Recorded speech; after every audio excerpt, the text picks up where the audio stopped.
Good evening. Welcome to Washington. I'm Brett Baer. This is hour 2 of our special 2-hour breaking news edition of Special Report. Attorney General Jeff Sessions says he had nothing to do with any Russian interference in the election that his boss won last November. Sessions testified today to the Senate Intelligence Committee, which is investigating, of course, alleged ties between the Donald Trump campaign and the Russians. We have Fox team coverage tonight. John Roberts is at the White House with the administration's view of the proceedings.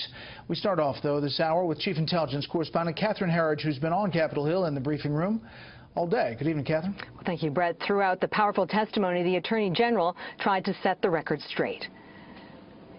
The suggestion that I participated in any collusion, that I was aware of any collusion with the Russian government, is an appalling and detestable lie. Testifying before the Senate Intelligence Committee, the Attorney General Jeff Sessions defended himself and the Trump administration over allegations they colluded with Russia.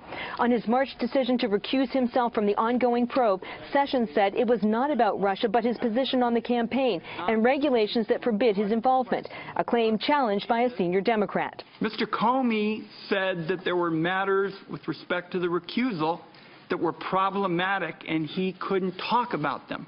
What are they? Why don't you tell me? There are none, Senator Wyden. There are none. I can tell you that for absolute certainty. You tell, this is a secret innuendo being leaked out there about me, and I don't appreciate it.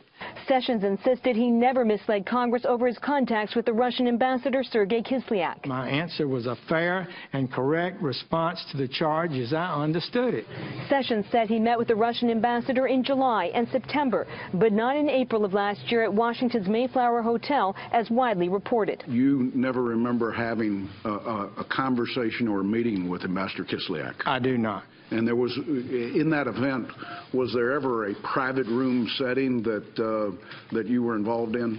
No. With other than the reception area that was shut off from, I guess, the main crowd, a couple of dozen, 2 to 3 dozen people. This one didn't pop into your memory? Well, I guess I could say that I possibly had a meeting, but I still do not recall it.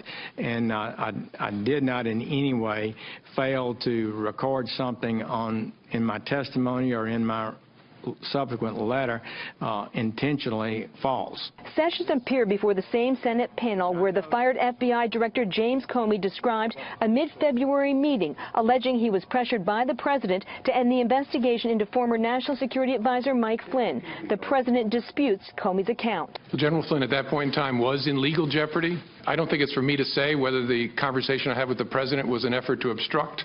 I took it as a very disturbing thing, very concerning. Sessions said Comey never shared that conversation, but urged Sessions not to leave him alone, again with the president. You never asked Director Comey what took place in that meeting? What I do recall is that I did depart. I believe everyone else did depart, and Director Comey was sitting in front of the president's desk, and they were talking. It did appear that Mr. Comey felt that the conversation was improper. He was concerned about it. And his recollection of what he said to me about his concern is consistent with my recollection.